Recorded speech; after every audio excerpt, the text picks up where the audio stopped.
جو ہم نے پاکستانی میڈیا پر بھی دیکھا ہے کہ جس کو سید مجتبی خامنہی، پھر میں بار بار کہوں گا کہ مغربی میڈیا جان بوجھ کر یہ شبہات ایجاد کر رہا ہے۔ سید مجتبی حسینی خامنائی کے اوپر بھی بعض سید مجتبی حسینی خامنہی سڑکوں پہ نکلے ہیں اور اس نئی رہبریت کی حمایت کا اور ان کی بیعت کا، لیکن اس کے ساتھ ساتھ سیاست میں ان کے ذہن میں شاید دنیاوی سیاستدان یا جو بادشاہ ہوتے ہیں ان کی چونکہ وراثت مال و دنیا ہوتی ہے، تمام جتنے بھی سٹیک ہولڈرز ہیں یا عوام ہیں انہوں نے بھرپور اس انتخاب کو نہ صرف پسند کیا ہے، military operations to disarm Iraq. مال و دولت کے حامل ہوں گے سید علی خامنہئی تو شہادت کے بعد وہ چونکہ منتقل ہونی تھی اس لیے بیٹے کا انتخاب کیا۔ آیا ایسا بھی ہو سکتا ہے لوگوں کے ذہنوں میں؟ رهبری سوری خواهد نه رهبری واقعی۔ بسم اللہ الرحمن الرحیم۔ سامعین محترم، عالمی حالات کے تناظر میں ایران اور امریکہ اسرائیل کی جنگ، تیزی سے بدلتے ہوئے حالات، اور انہی میں سے ایک اہم ترین جو واقعہ پیش ہے وہ ایران کے سپریم لیڈر آیت اللہ العظمیٰ سید علی خامنہئی کی شہادت کا المناک واقعہ، پھر اس کے ضمن میں جو نئے رہبر معظم، نئے ولی فقیہ اور ایران کے سپریم لیڈر کا انتخاب، تو اس طرح کے بہت سارے سوالات جو عالمی میڈیا پر گردش کر رہے ہیں، لوگ ان کے بارے میں حقیقت جاننے کے متلاشی ہیں۔ تو ہم نے آج حجت الاسلام والمسلمین آغا حسن مہدی کاظمی صاحب کو یہاں زحمت دی ہے کہ اس مختصر سی پوڈ کاسٹ میں جس حد تک ممکن ہو چند سوالات کے ہم آغا سے جوابات معلوم کرنے کی کوشش کریں گے۔ ان میں سے پہلا سوال جو ہم نے پاکستانی میڈیا پر بھی دیکھا ہے کہ جس کو غلط انداز میں یا لوگوں کو کنفیوز کرنے کے لیے اس انداز میں پیش کیا جاتا ہے کہ خود سید مجتبی حسینی خامنہئی جن کا انتخاب ہوا ہے، یا اس کو ہم کیا کہتے ہیں وہ بھی آغا صاحب انشاءاللہ وضاحت کریں گے، کچھ لوگ اس کو موروثی بیان کر رہے ہیں کہ چونکہ یہ فرزند ہیں شہید رہبر سید علی خامنہئی کے، تو ہم آغا صاحب سے گزارش کریں گے کہ وہ اس کی وضاحت فرمائیں کہ آیا یہ موروثی ہے یا اس کو کس انداز میں دیکھتے ہیں ہم۔ اعوذ باللہ من الشیطان الرجیم، بسم اللہ الرحمن الرحیم وبہ نستعین۔ سب سے پہلے آپ سب احباب کا شکریہ کہ آپ نے اس پوڈ کاسٹ میں بندہ حقیر کو ایک تازہ ترین موضوع اور ایسا موضوع کہ بہت سارے لوگوں کے ذہنوں میں اس موضوع سے متعلق سوالات ہیں، تو ان سوالات کا جواب دینے کے لیے بندہ حقیر کا انتخاب کیا۔ یقیناً جیسے آپ نے ذکر کیا کہ تیزی سے بدلتے ہوئے حالات اور اس میں خود رہبر معظم انقلاب آیت اللہ خامنہئی کی شہادت اور ان کے بعد ایک نئے رہبر کا انتخاب، یقیناً مغربی میڈیا جو ہے وہ کسی طرح بھی برداشت نہیں کر سکتا کہ ہر وہ قدم جو ایران کی مضبوطی کا باعث بنے، اور یہ یاد رکھیے گا ایران کی مضبوطی یعنی جہان اسلام کی مضبوطی، اس میں کوئی شک و شبہ نہیں ہے۔ اور اگر یہ ہم دیکھتے ہیں کہ ایران بعض ممالک پر جس کو اسلامی ممالک کہا جا رہا ہے ان کے اوپر حملے کر رہا ہے، تو یہ ان کے اوپر حملہ نہیں ہے، واضح اور آشکار بات ہے، یہ وہ ان کے اوپر جو بیسز ہیں، جو ان کے اڈے ہیں، فوج اڈے ان ممالک میں، ان فوجی اڈوں کے اوپر یہ حملے ہو رہے ہیں، یا ان فوجیوں کے اوپر حملے ہو رہے ہیں کہ جنہوں نے نہ صرف یہ کہ ایران بلکہ جہان اسلام کو انہوں نے ایک شدید ترین بحرانی حالت میں یہ انہوں نے ڈالا ہوا ہے۔ تو بہرحال یہ جو سوال ہے یہ بہت اہم ترین سوال ہے، اور اس کی وجہ لوگوں کے ذہنوں میں وہ مغربی میڈیا کے شبہات ہیں کہ جو عوام کے ذہنوں میں ڈالنے کی کوشش کی جا رہی ہے۔ البتہ الحمدللہ اسلامی جمہوریہ ایران میں اس وقت جو صورتحال ہے، جو میڈیا پہ ہم دیکھ رہے ہیں، ظاہری بات ہے ہم لائیو میڈیا جو اسلامی جمہوریہ ایران کا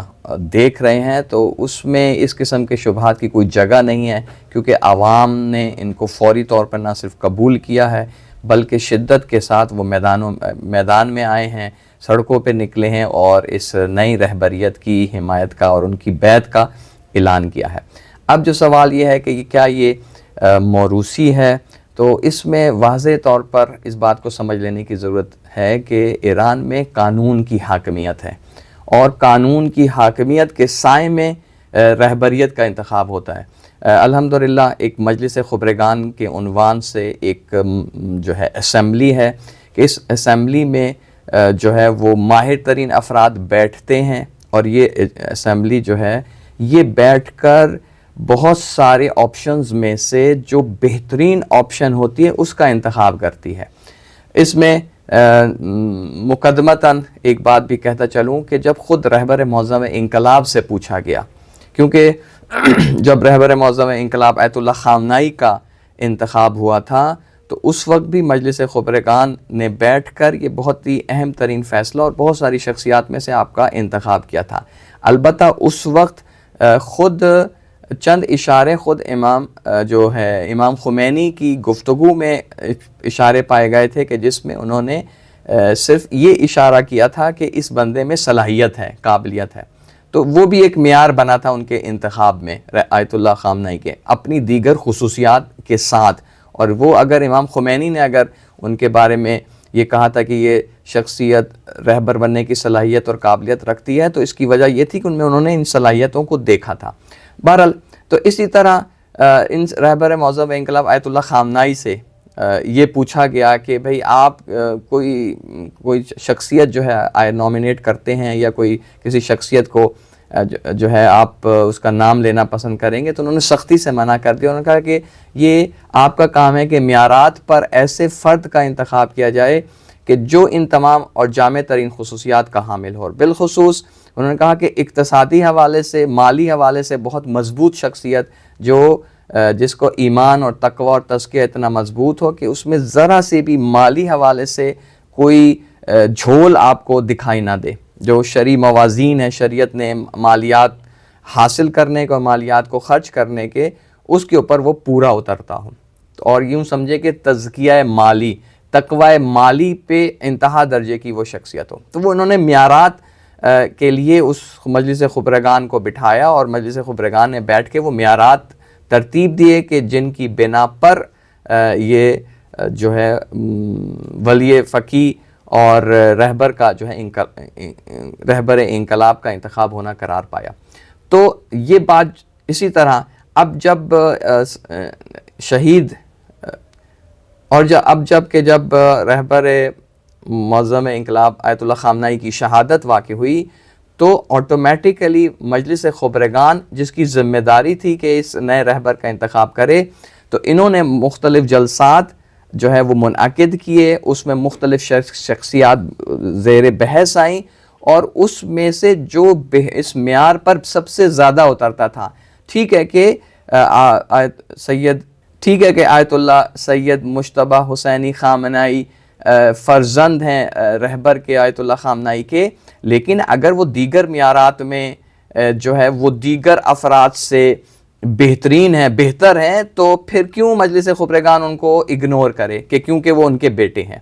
کیونکہ یہاں پر معیارات پر بحث ہوتی ہے اور جامع ترین شخصیت کا انتخاب کیا جاتا ہے۔ ہو سکتا ہے ایران میں آپ ڈھونڈیں اور تلاش کریں تو بہت سے علمی لحاظ سے آپ کو ایسے لگیں افراد کے جو آیت اللہ سید مجتبیٰ حسینی خامنائی سے زیادہ علمی میدان میں بہت آگے ہوں، لیکن صرف علمی معیار کفایت نہیں کرتا۔ علمی معیار بھی ایک معیار ہے، علمی قابلیت، علمی سطح ایک معیار ہے، لیکن اس کے ساتھ ساتھ سیاست میں آپ کی نگاہ اور اس کے بعد جو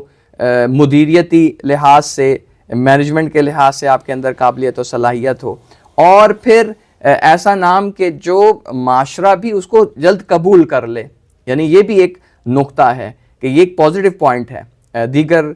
نکات میں جب یہ انتخاب کیا جاتا ہے تو اگر دو شخصیات ہیں تو ان میں سے ایک شخصیات اور آپ کو برابر نمبر اگر ان کو مل رہے ہیں ان کی جامع شخصیت کے عنوان سے، تو پھر ایک معیار یہ بنتا ہے کہ اس شخصیت کو آیا معاشرے میں کس شخصیت کو زیادہ قبول کیا جائے گا،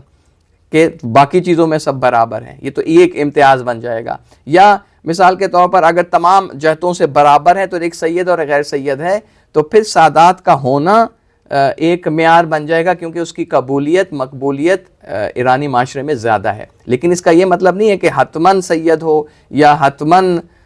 جو ہے وہ بہت مشہور شخصیت ہو, کیونکہ سید مجتبیٰ حسینی خامنائی سے زیادہ مشہور شخصیات ایران میں موجود تھیں, لیکن ان تمام امور کو سامنے رکھ کر پھر انتخاب کیا گیا ہے. اگر یہ انتخاب سارے قوانین کو بالائے طاق رکھ کر اور صرف رہبر کے بیٹے ہونے کو معیار بنا کر اور ان کی وصیت پر کہ وہ وصیت کر کے جاتے کہ ان کو رہبر بنانا ہے, تو یہ موروثی ہوتا. جبکہ ان تمام چیزوں کا جو موروثیت کی طرف بڑھتے ہیں یا ان کے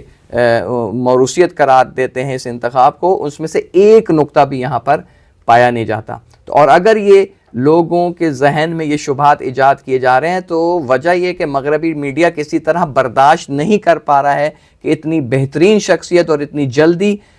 جو ہے وہ مجلس خبرگان نے اس کا انتخاب کر لیا اور اس کو لوگوں کے درمیان میں اس کا اعلان کر دیا گیا. اور جو اچھی اور خوبصورت اور جو اچھی خبر ہے وہ یہ ہے کہ اس وقت ایران میں تمام جتنے بھی سٹیک ہولڈرز ہیں یا عوام ہیں, انہوں نے بھرپور اس انتخاب کو نہ صرف پسند کیا ہے بلکہ اس کی تائید بھی کی ہے اور اس کی ان کے ہاتھ پر بیعت بھی کر رہے ہیں. جی صاحب ماشاءاللہ بہت خوبصورت وضاحت فرمائی آپ نے.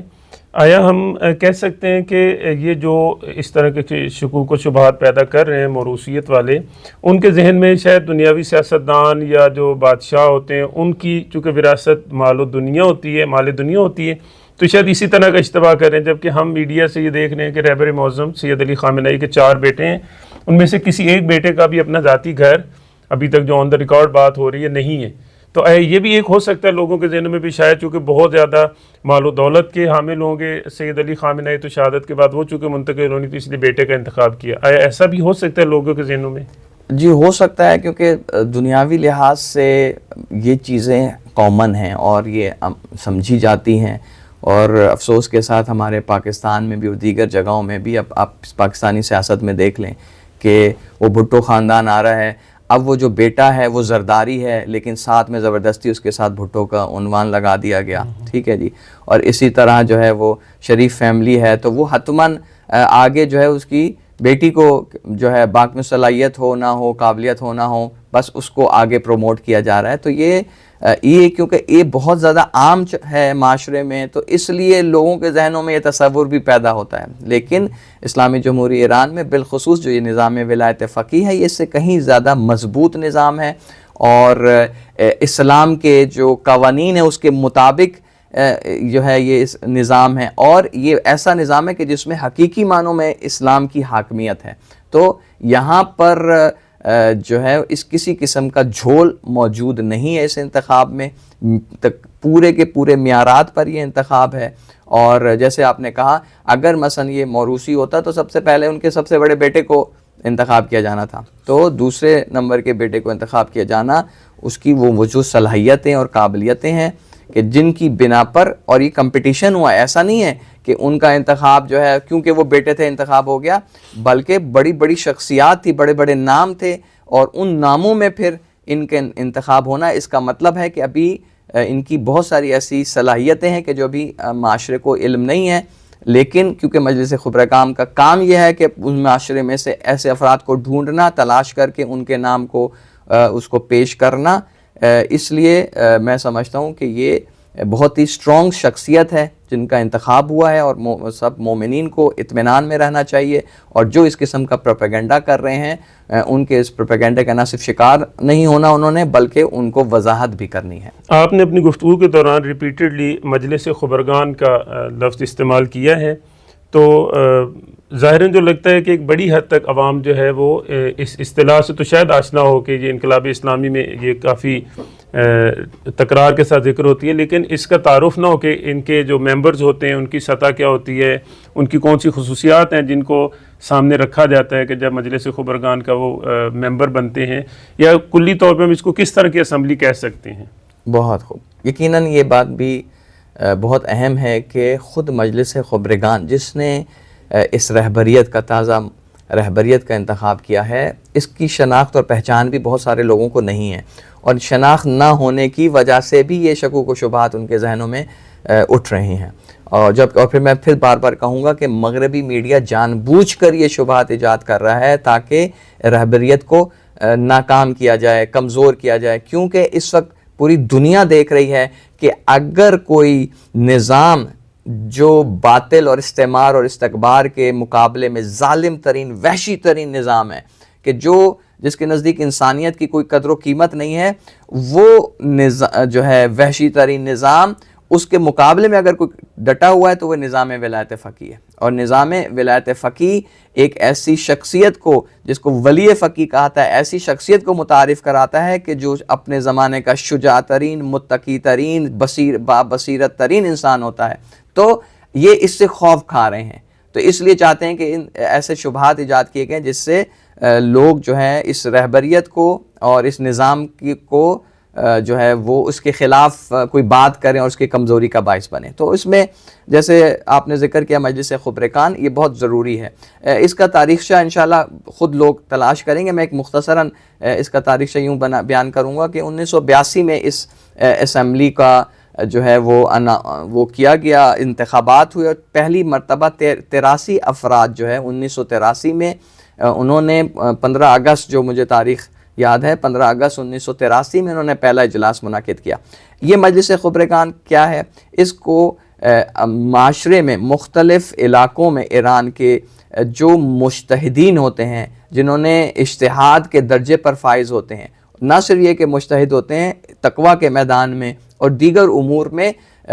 ان کا یہ ایک بڑی صاحب حیثیت افراد ہوتے ہیں. صرف مال و دولت کے لحاظ سے نہیں دیکھا جاتا. اکثر ان میں سے ایسے افراد ملیں گے کہ جو ان کے پاس اپنا ذاتی گھر نہیں ہوگا, لیکن علمی میدان میں یہ ایک بہت بڑا مقام رکھتے ہیں. تو پھر ان لوگوں کو جو ہے ان کا شارٹ لسٹنگ ہوتی ہے, مثلا بعض ان کے لیے ثبت نام ہوتا ہے. پھر اس کے بعد جس طرح انتخابات ہوتے ہیں, یہ لوگ الیکشنز میں کھڑے ہوتے ہیں. ہر علاقے سے 2 3 4 افراد جو ہیں وہ کھڑے ہوتے ہیں. بعض جگہ پہ بلا مقابلہ, کہ وہاں پہ وہ اتنی بڑی علمی شخصیت اور کوئی موجود نہیں ہوتی, علمی, سیاسی, بابصیرت, متقی. اور بعض جگہوں پہ افراد زیادہ ہوتے ہیں, تو ان میں سے پھر ووٹنگ ہوتی ہے, الیکشنز ہوتے ہیں, اور ان ووٹنگ کے ذریعے سے عوام ان افراد کو انتخاب کرتی ہے. تو اس میں ایک نقطہ جو انسان کا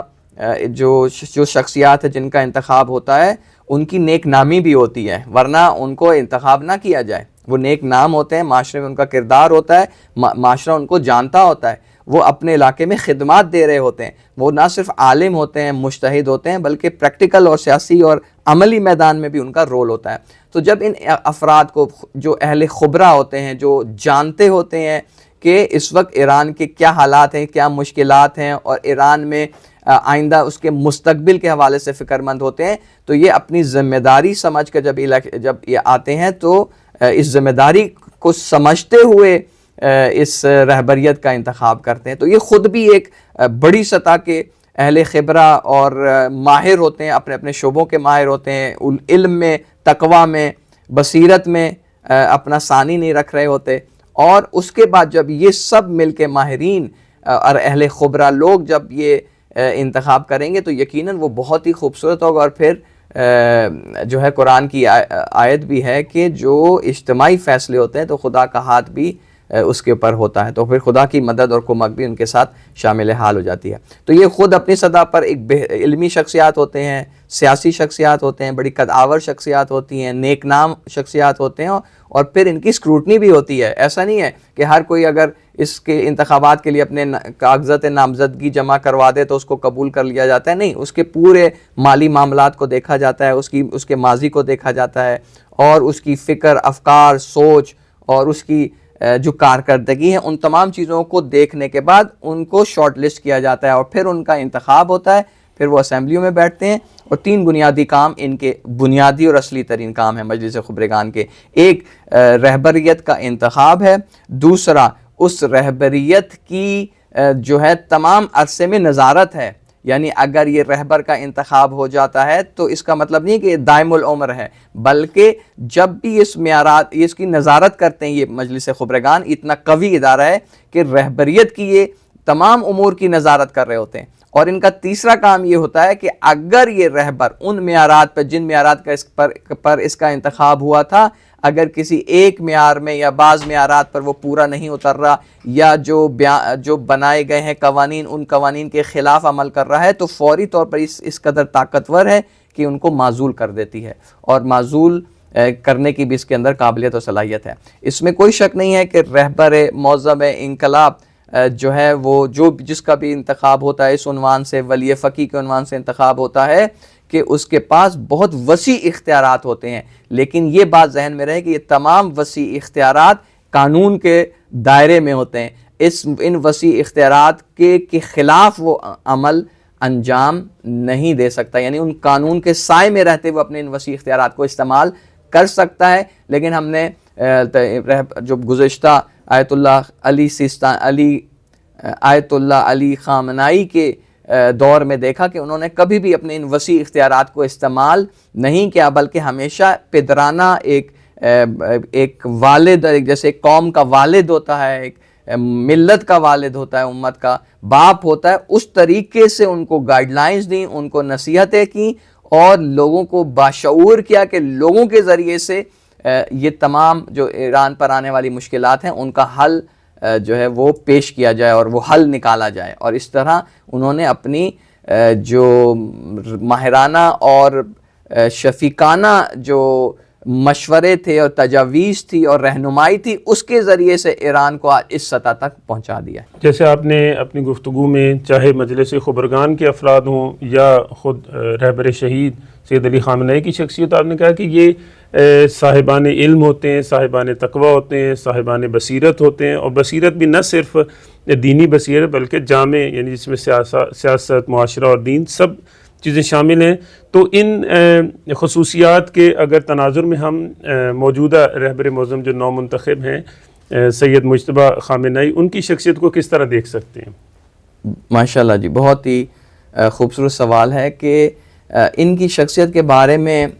میں نے میڈیا پہ بہت ڈھونڈنے کی کوشش کی، کیونکہ ابھی آپ کو معلوم ہے کہ جو ہے ایرانی میڈیا جو ہے وہ نیٹ تقریباً وہاں پہ بند ہے جنگ کی وجہ سے، اور اس کے علاوہ ویسے میڈیا پہ ان کے بارے میں بہت کچھ نہیں ملا۔ لیکن جو باتیں ہمیں یعنی وہاں پہ ایران میں جو ہمارے باخبر ذرائع ہیں، مستند ذرائع ہیں، ان سے جو معلومات میں نے اکٹھی کی ہے تو اس میں اپنے شہید آیت اللہ خامنائی کے جو یہ بیٹے ہیں مجتبیٰ خمینی، یہ زمانہ طالب علمی سے جب 17 سال کے تھے تو انہوں نے جو ایران عراق جنگ تھی اس میں یہ باقاعدہ ایک بسیجی کے طور پر، ایک جو ہے رضمندے کے طور پر، سپاہی کے طور پر یہ اس میں شریک ہوئے۔ اور یہ خود بھی ایک بڑی حیران کن بات ہے کہ وہ ملک کا سربراہ اس وقت صدر تھے آیت اللہ خامنائی، تو ان کا یہ بیٹا جو ہے عام سپاہیوں کی طرح اس میں شریک ہو رہا ہے، اور اس وقت کے جو ان کی کمانڈرز تھے انہوں نے بہت اچھے انداز میں ان کی شجاعت اور ان کی بصیرت اور ان کے جو اس دوران جو انہوں نے کارہائے نمایاں انجام دی ہیں، تو انشاءاللہ آئندہ آنے والے دنوں میں وہ آہستہ آہستہ آپ لوگوں کے سامنے بیان ہوں گے۔ تو اس میں شرکت یہ خود ایک بہت بڑا پلس پوائنٹ ہے کہ یہ شخص مجاہدانہ زندگی ماضی رکھتا ہے، یہ عیش و عشرت میں پلنے والی شخصیت نہیں ہے۔ اسی طرح اس کے بعد علمی میدان میں جب یہ علمی میدان میں آتے ہیں تو یہ پورا جو ایک طریقہ کار ہے، اسکول سے لے کر پھر حوزہ علمیہ قم، اور حوزہ علمیہ کے بعد کچھ عرصہ تہران میں، اور پھر دوبارہ حوزہ علمیہ قم جاتے ہیں، پھر وہ اس درجے تک اجتہاد کے درجے پر فائز ہوتے ہیں۔ بڑے بڑے اساتید، انشاءاللہ وہ نام آپ کو میڈیا پہ مل جائیں گے، تو ان بڑے بڑے اساتید سے علم حاصل کرنے کے بعد پھر یہ خود درس خارج شروع کرتے ہیں، اور ایک مدت تک یہ درس خارج جب دے رہے ہوتے ہیں تو ان کے دروس میں ایک بڑی تعداد، یعنی وہاں کے جو بڑے بڑے مجتہدین ہیں ان کے برابر ان کی یا اس سے زیادہ بعض لوگوں کے مطابق افراد کی شرکت یہ نظروں میں آ جاتے ہیں، اور جب نظروں میں آتے ہیں تو ایک مدت کے بعد خود رہبر معظم انقلاب ان کو منع کرتے ہیں، کچھ روحانی جو بنا پر دلائل کی بنا پر کہ جس کو رہبر نے کبھی بیان نہیں کیا، ان کو درس خارج دینے سے روک دیتے ہیں۔ لیکن کیونکہ یہ شخصیت ایک جامع شخصیت ہے، اسی طرح ان کی جو مقاومت کی بڑی بڑی شخصیات ہیں جیسے ان سے ان کے قریبی تعلقات اور دیگر سیاسی مسائل میں اور دیگر اقتصادی مسائل میں انہوں نے جو رائے حل پیش کیے ہیں، تو یہ یقیناً ایک ایسی علمی شخصیت ہے، میں سمجھتا ہوں کہ یہ خدا کی طرف سے خاص لطف ہے کہ ایسی جامع، ایسی شجاع ترین، ایسی بہادر ترین، متقی ترین شخصیت جو ہے اس کا انتخاب ہوا ہے۔ اور کیونکہ لوگ زیادہ ان کے بارے میں نہیں جانتے، اس نہ جاننے کی وجہ سے بعض ہو سکتا ہے لوگوں کے ذہنوں میں شکوک و شبہات ہوں، لیکن الحمدللہ ایران میں پھر میں کہوں گا کہ جتنی بڑی تعداد میں شاید رہبر کے جب انتخاب ہوا تھا تو ہو سکتا ہے شاید اتنی ان کو مقبولیت نہ ہو۔ میں اس وقت موجود نہیں تھا، یعنی اس وقت ناظر نہیں تھا، موجود تو تھا لیکن ناظر نہیں تھا، لیکن اب جو میں دیکھ رہا ہوں کہ جس طرح پوری ایک لہر دوڑی ہے کہ اور خوشی کی لہر لوگوں میں دوڑی ہے، اور اس جنگ کے حالات میں لوگ میدان میں نکل کے بیعت کر رہے ہیں اور اس انتخاب کی تائید کر رہے ہیں، تو یہ بھی کم نظیر ہے، یہ دنیا میں ایسا کم ہی ہمیں دکھائی دیتا ہے۔ ہمارا آخری سوال یہ ہے کہ اس وقت ایک نئے ولی فقیہ، نئے سپریم لیڈر کا انتخاب، ہم سمجھتے ہیں کہ رہبر معظم ہونے سے بڑھ کے ایک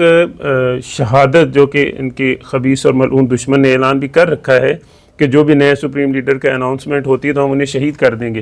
تو ان حالات کے اندر حالانکہ سپریم کونسل ایک تشکیل دے دی گئی تھی 3 رکنی، تو کیا ضرورت تھی کہ فوراً ہی انہی حالات کے اندر ہی حالات کے بہتر ہونے کا انتظار نہیں کیا گیا اور رہبر معظم کا جو وہ اعلان کر دیا گیا ہے؟ بہت خوب، دیکھیں اس میں چند ایک چیزوں کو سمجھنے کی بہت ضرورت ہے کہ یہ جو بنیاد ہے جمہوری اسلامی، اس میں جو اسلامی اقدار ہیں ان کو اہمیت دی جاتی ہے، نہ یہ کہ دشمن کا پروپیگنڈا، نہ یہ کہ رستے میں آنے والی مشکلات اور پریشانیاں، اصل معیار اسلامی اقدار ہیں۔ تو اسلامی اقدار میں جو ہے شہادت ایک بہت بڑا اس کی ایک ویلیو ہے، قدر ہے اسلام میں، اور اس سے کوئی خوف زدہ نہیں ہے۔ یہ جو آپ 9 کروڑ عوام کو سڑکوں پہ دیکھ رہے ہیں، جبکہ ابھی کئی ویڈیو ہم دیکھ چکے ہیں کہ وہ ابھی اعمال کر رہے تھے شبہ قدر کے اور پیچھے سے دھماکے ہو رہے ہیں، لیکن کوئی اپنی جگہ چھوڑ کے نہیں بھاگ رہا، اپنی جگہ پہ اعمال اور اس میں لگے ہوئے، کیونکہ ان کو پتہ ہے کہ اگر موت آنی ہے تو شہادت کی موت سے بڑھ کر اور کون سی موت ہے کہ جس کا انسان انتخاب کرتا ہے۔ تو ایک تو یہ ہے کہ یہ بات، یہ خوف، یہ ان قوموں میں ہوتا ہے کہ جو قومیں دنیا کے لیے، دنیا کی طلبی اور جاہ طلبی کے لیے جو ہے تگ و دوگ اور کوشش کر رہی ہوتی ہیں۔ دیکھیں جو خود شہادت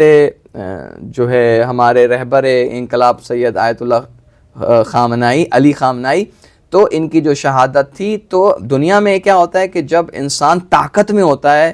تو اس وقت وہ سب سے زیادہ اس کی خواہش ہوتی ہے کہ اس طاقت کی حالت میں اپنی طاقت کو دوام دے، آگے لے کے جائے۔ لیکن یہ کیسی ہستی ہیں کہ بھرپور دنیا کے طاقتور ترین انسان، میں یہ سمجھتا ہوں کہ جو دلوں پر حکومت کرتا ہے ایسا انسان، اور ایران کی حکومت کے لحاظ سے سب سے طاقتور ترین انسان، اور اس وقت جو عالمی حالات اور تناظر پیدا ہو رہے ہیں تو ایک بہت بڑی لیڈرشپ، لیکن کتنے آرام سے شہادت کو قبول کر لیتی ہے جیسے کوئی بڑا مسئلہ ہی کوئی نہیں ہے۔ کیوں؟ اس لیے کہ یہ سب کچھ اسی لیے تو تھا کہ خدا کی خاطر، خدا کے لیے۔ تو ایک بات تو یہ ذہن میں رکھیں کہ یہ خوف، یہ ہمارے دلوں میں خوف ہے، لیکن اس ایرانی قوم میں الحمدللہ ان کے دنوں سے، ذہنوں سے یہ خوف ختم ہو چکا ہے۔ دوسری بات یہ ہے کہ کیوں خوف سے، شہادت کے خوف سے اعلان نہ کیا جائے، بلکہ یہ ایران اس وقت جس تیزی سے اس وقت پوری دنیا میں اگر آپ دیکھیں کہ جو امریکی مفادات ہیں اور جو اسرائیلی مفادات ہیں ان کو کس تیزی سے نقصان پہنچا رہا ہے، ان کے جو فوجی اڈے ہیں کس تیزی سے ان کو تباہ و برباد کر رہا ہے، تو اب جیسے جیسے وقت گزرتا چلا جا رہا ہے امریکہ کی اور اسرائیل کی جو یہ طاقت ہے، تہاجمی طاقت، یہ کمزور ہوتی چلی جا رہی ہے، اور جو ہے ایرانی قوم میں اتنی صلاحیت اور قابلیت موجود ہے کہ وہ اپنے جو نیا سربراہ ہے، نیا رہبر ہے، ان کی حفاظت کر سکتی ہے۔ رہبر معظم انقلاب کا جو گزشتہ تھے جن کی شہادت واقع ہوئی، تو ایک وجہ یہ بھی تھی کہ کیونکہ وہ جو ان کا جو دفتر تھا اور جو ان کے امور تھے اس وقت کیونکہ آشکار تھے اور انہوں نے کبھی چھپنے کی کوشش بھی نہیں کی، ان کو بار بار اصرار کے باوجود بھی افراد محفوظ جگہ پر نہیں لے کے وہ نہیں گئے، اسی وجہ سے نہیں گئے کہ وہ یہ سمجھ رہے تھے کہ میری ذمہ داری اب جہاں تک میں نے قوم کو لے کر آنا تھا، اسلامی جمہوری کو، انقلاب کو لے کر آنا تھا، نظام اسلامی کو لے کر آنا تھا وہاں پر تک میں اب لے کے آ چکا ہوں. اب میری ذمہ داری یہاں کے بعد اب ختم ہے. اب ایرانی عوام اور آئندہ کی رہبریت اور لیڈرشپ کی ذمہ داری ہے کہ اب وہ اس سلسلے کو جاری رکھے. اور میرے لیے اب اس کے بعد شاید میں اکثر یہ کہتا ہوں کہ شاید اس کے بعد رہبر کے لیے آیت اللہ خامنائی علی خامنائی کے لیے شاید اس سے بہتر موقع شہادت کا ان کو میسر نہ آتا. تو انہوں نے الحمدللہ اپنی شجاعت اور اپنی جو ہے زہد کی یہ نشانی کے طور پر یہ اپنی شہادت جو ہے وہ قبول کی ہے. تو اسی طرح انشاءاللہ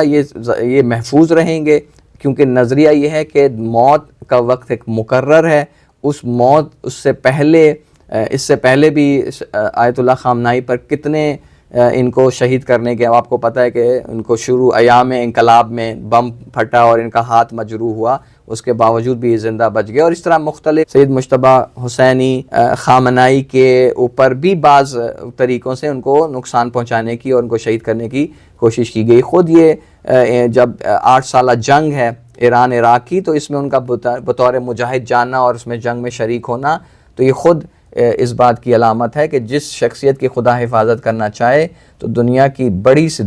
بڑی سے بڑی طاقت بھی اس کا بال بیکا نہیں کر سکتی. اور یہ وہ نظریہ اگر ہم میں اور آپ کو بات سمجھ آ جائے تو ہم بہت ساری جگہوں پہ خوف اور مصلحت کی بنا پر، دنیاوی مصلحت کی بنا پر بہت سارے کام انجام نہیں دیتے. تو انشاءاللہ ہمارے اندر بھی وہ جرت پیدا ہوگی کہ ہم باطل کے مقابلے میں ڈٹ کر کھڑے ہو جائیں. ایک نقطہ میں ضمناً عرض کرتا چلوں کہ کیا وجہ ہے کہ سید مجتبیٰ حسینی خامنائی کی شخصیت جو ہے وہ اتنی ناشناختہ ہے ہمارے لیے. تو اس کی وجہ یہ ہے کہ رہبر معظم انقلاب سید علی خامنائی شہید رہبر نے ہمیشہ یہ کوشش کی کہ کبھی بھی اپنے بچوں کو جو ہے میڈیا پر ہائی لائٹ نہیں ہونے دیا. انہوں نے کہا کہ جس طرح دیگر افراد کی بچے ہیں اسی طرح میرے بچے بھی ہیں، تو وہ عام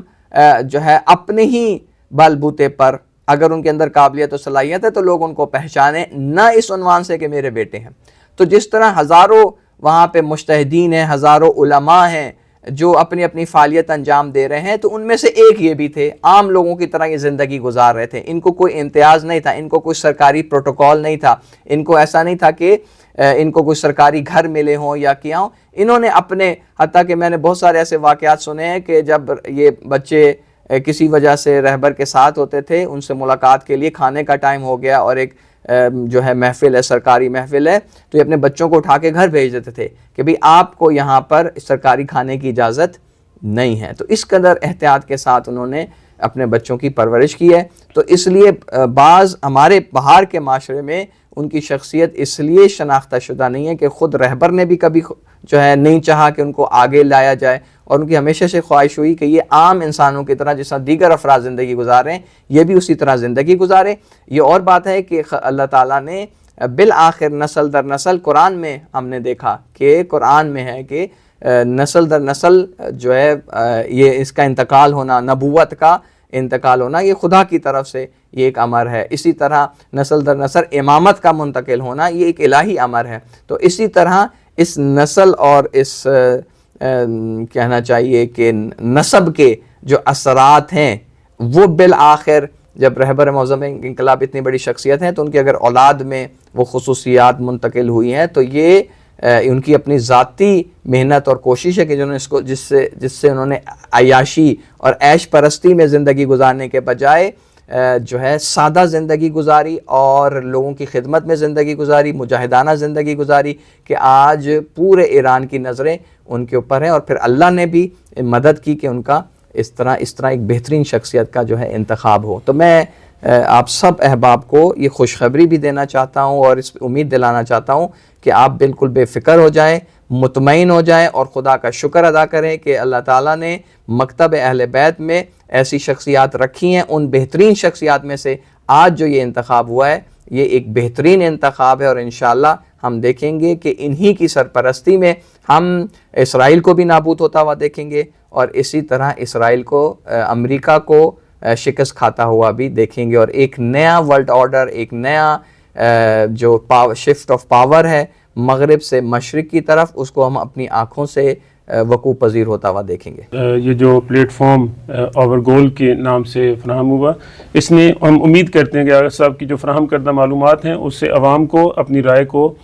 درست شکل میں تشکیل دینے کی اور حالات کو سمجھنے میں مدد ملے گی انشاءاللہ۔ والسلام علیکم ورحمۃ اللہ وبرکاتہ۔